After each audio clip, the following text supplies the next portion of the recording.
Okay. All right. We're ready for a meeting with the Cambridge School of Weston to discuss proposed exterior signage. Is that you gentlemen? Yes. Okay. And what are you proposing to do? We're going to start. So really, just to start, I really want to thank you for accommodating our request to present this evening to the planning board. We've been working on this project since last summer, and we had submitted our materials in February, hoping to be here in March. My name is Rob Laverger. I'm the Director of Finance and Operations. I work with Jim Stanley, who's our facilities manager, and I was hired at the school by Jay Molding, the current head. And this is my first presentation to the planning board. If I'm lucky and I work hard, I hope to be here on a number of occasions in the future. Andrew Baresi is a current parent of CSW. His daughter Nina goes to our school. We engaged his firm, Roll Baresi Associates, to develop a strategic, what they refer to as wayfinding plan for the school. When I joined CSW about 5 years ago, we were in the midst of doing a number of campus improvements, and a lot of them revolved around safety and security. And campus signage is an issue that's near and dear to the hearts of the fire department as well as the police department here in Weston. Right now we have at best fractional signage on campus. Not all of our buildings are numbered, not all of our buildings are named. And in fact, our street signage, even indicating that the school is there, is quite poor. Although the campus is well known to the fire department and the police department, new staff that join those departments might end up coming to campus and not really knowing their way around. If there's ever an emergency that goes beyond the scope of the town of Weston, the difficulty of getting around campus would be very obvious to those folks. So I want to introduce Andrew. He's going to introduce the proposal and talk about the design concept, and we brought along our master plan. This is a 3-year project for us. We specifically designed it so that we could start the project at the end of one fiscal year and trigger the second phase at the start of the next fiscal year, and then we would conclude it in the following summer, which would be the 3rd fiscal year. So, Andrew? Thank you. As Rod said, we've been working with CSW since this summer on a comprehensive plan for the interior of the campus and Georgia Road. But there are 2 signs on Lexington that we're here to present to you in detail. I also brought the board of the comprehensive plan, which we'll touch on after we talked about these 2 signs. The 2 signs in question are on Lexington here, okay? And it's the first one is replacing the existing sign that's there now, okay, with a new sign that is part of a family of signs, essentially. And then the second sign is at the entrance to their fields, their athletic fields area, where there currently is not a sign. And that's very important to the school because that's where they would like to funnel all deliveries and all athletics-related events so that they're avoiding too much vehicular traffic going through the heart of the campus. In addition, on the interior, there is not going to be through passage from Georgia Road to the athletics area. So that second sign is very helpful in terms of identifying that as those functions, the entrance to those functions. Okay. So the 2 signs that we're looking at, this is the existing sign here at the entrance to Georgia Road, and we're proposing a sign that has a similarly sized panel, but more legible. Okay, it's got a darker background, brighter lettering. And a monolith that is a dark bronze so that the structure recedes. And so you're really reading primarily the sign panel and the lettering and things like that. A similar structure but smaller for the athletic fields entrance there. And so it's basically a plinth with a sign panel and lettering. The original intent was actually for these lettering to be what's called push-through acrylic, okay, on an opaque painted metal background and internally illuminated, so just the lettering pops. But we understand that that is not allowed in the bylaws, and so what we're proposing instead is either a ground-mounted fixture on both sides or a top-mounted linear fixture to wash the side panel portions of that sign. Those are the two signs that we're looking at for approval. In terms of the overall master plan, I'd like to just introduce that to you because it's all connected. It encompasses vehicular directional, just a couple of those on Georgia Road. Also a welcoming sign when you reach the entrance here. Put my bearings here. At the end of Georgia Road, something that welcomes you, as well as a poster holder, because there are a lot of events that go on at the school periodically, particularly now with musicals in the spring and that sort of thing. And then pedestrian orientation maps, sort of you are here, small and a limited number of pedestrian directional signs at key decision points. And from a safety standpoint, most importantly, building identification signs that have large numerals and bright colors that pop for emergency response. And these are just some sort of contextual photographic renderings to give you a sense of what they look like in the landscape. So very much in the spirit of the school, and introducing color, but also doing it in such a way that the structure itself is dark and recedes in the landscape. What makes this moment a little, very important for CSW is the entire concept is built off of the main sign. So if you look at the family of signs, as Andrew pointed out, they're all interconnected by a common design and a common theme. So if the two main signs that we want to put at the two entrances of CSW really don't work for the town of Weston, we need to know that so that we can modify the design concept. Although, as Andrew said, we worked really hard to try to create something that is visually appealing, that can be seen and recognized. One of the issues that we have is people don't see the sign, they drive right by it. And then the people who do come and make deliveries come into that main entrance. And if anybody's coming to Georgian Road and trying to exit from Georgian Road onto Lexington, you know how dangerous that intersection can be. It's very blind coming from one direction, and then you really can't see cars from the other.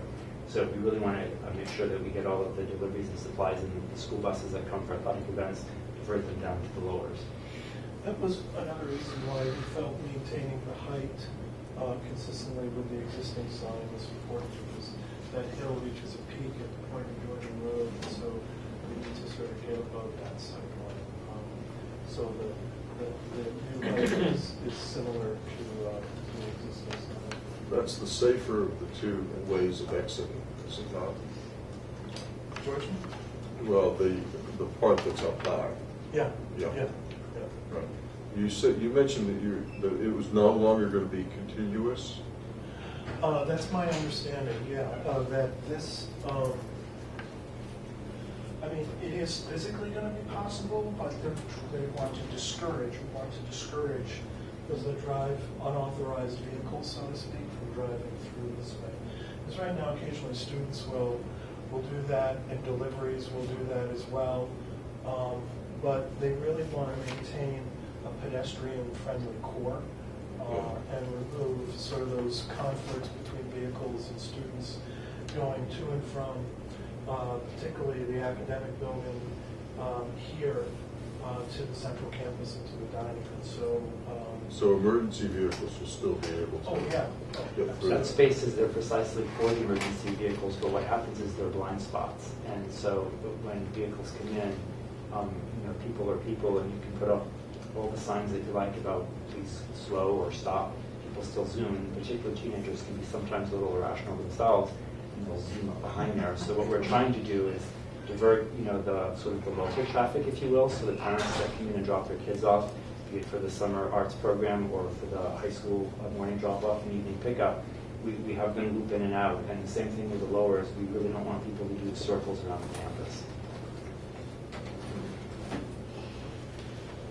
Have you ever thought about making it all one way so that everybody exits out the safer exit? I mean, I can't tell you how many times I've seen car crashes at the other side.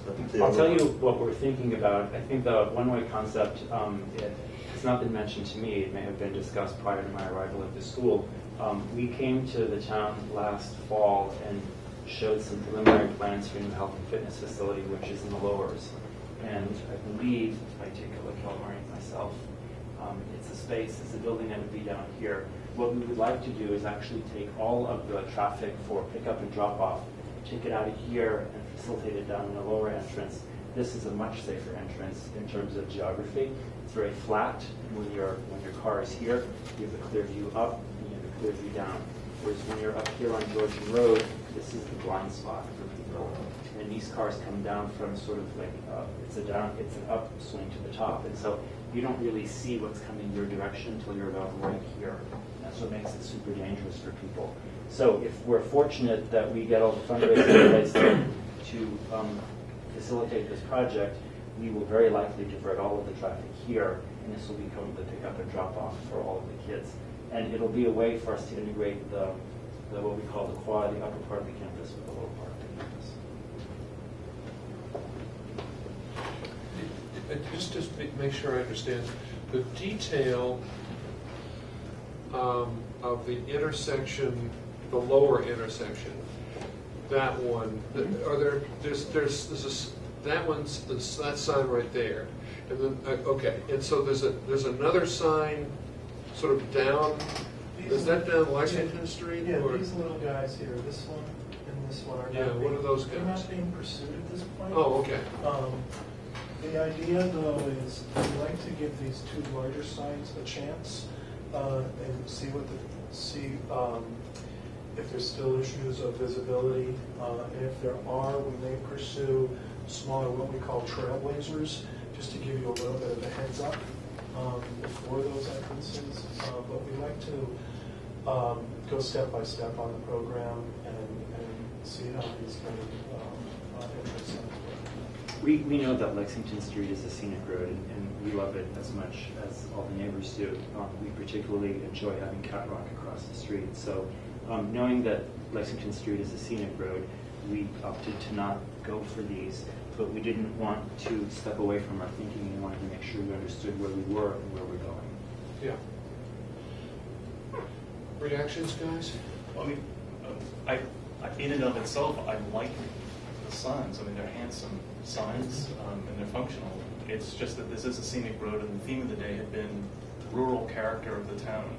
And it's not so much the sign itself. I think it's the way the sign is actually delivered. This monolith, it looks to me like a sort of an industrial, something you might find in Boston instead of in Weston.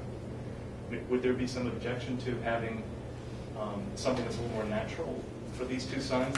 The other signs I don't have an issue with. It's inside the school itself, but I'm talking about just those two signs.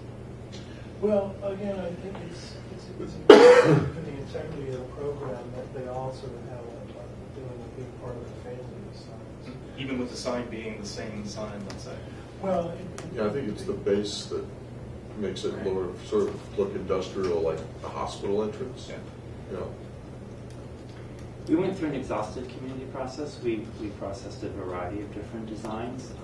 CSW is known a little bit for its art-centric curriculum, and I think that when the community cast its vote, it cast its vote in that direction. It's obvious from the sign design concept. It's a beautiful sign. I don't have a problem with the sign in and of itself. It's the context of the sign is what I'm concerned. So I understood how it looks, and I think that there's possible landscaping that we can do in and around the sign as well to make it fit better into the landscape. These are computer-generated graphics, and they're just sort of superimposed on that existing site.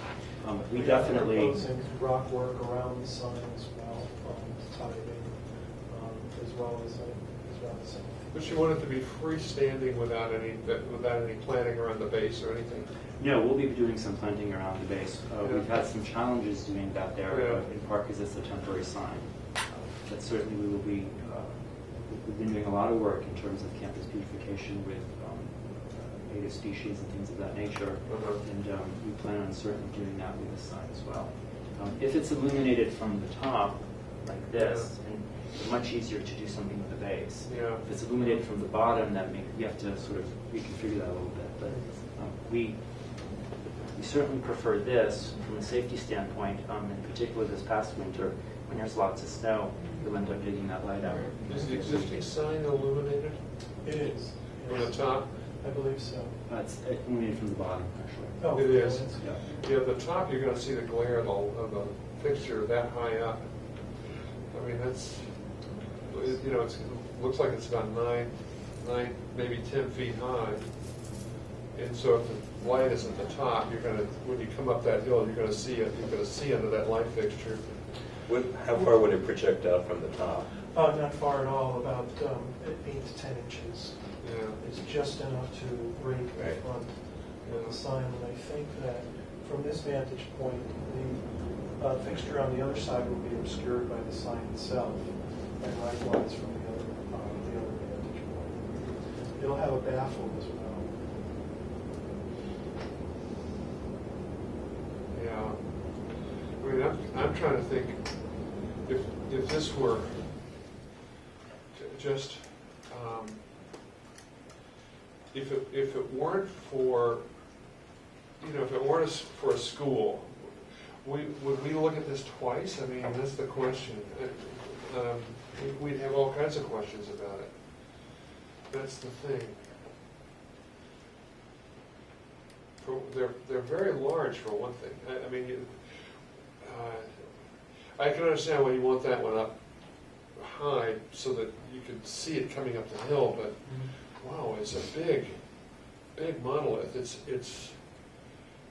you know, it's 10 feet high. Well, again, in terms of the overall height, it's not much higher than the existing sign right No, but now. that's just a flag. You know. Sure, but I think what we're trying to do with the structure is, in fact, keep it on the dark side. It's bronze, it has more of a natural sort of finish to it. And so I think you'll find that it's really going to receive. It will in that season of the year. Try February. Well, again, there's quite a slope behind it here. It's a white slope. It's heavily wooded, so. Picture it as a white slope. That's not going to blend in at all. It's going to just jump right out at you. It's going to be a big slab right there. I mean, what you're saying is all of these signs are absolutely locked together so that if one of them doesn't work, none of them work. I think that's what I heard you say earlier. Well, Is that the case? I wouldn't go that far, but I think we prefer that they have a similar design thing running through. It's not, it's not a make or break, but that would be our strong preference. Well, and we absolutely want the feedback, which is why we're here this evening. Can I say something? Well, you know, we worked pretty closely with you guys on the blue house that's called the White House. Yeah, exactly. And it seems to me what's interesting about your campus is that it mixes you have colonial, you know, houses, and you have these modern, you know, beautiful art center and that new dorm and stuff that you have. Would it be so horrible to have for the 2 entry points, especially because that one's actually very close to that house, have it on kind of like a, you know, what it's on now, like a bronze post that comes across and then hangs that blue banner part. And that looks a little more traditional, and then that same blue banner, that same sort of style of writing then gets taken into the more modern elements in your campus, which is actually exactly what happens on your campus. So, you know, I would think that would not be a hard transition if you're talking about the 2 street signs as opposed to...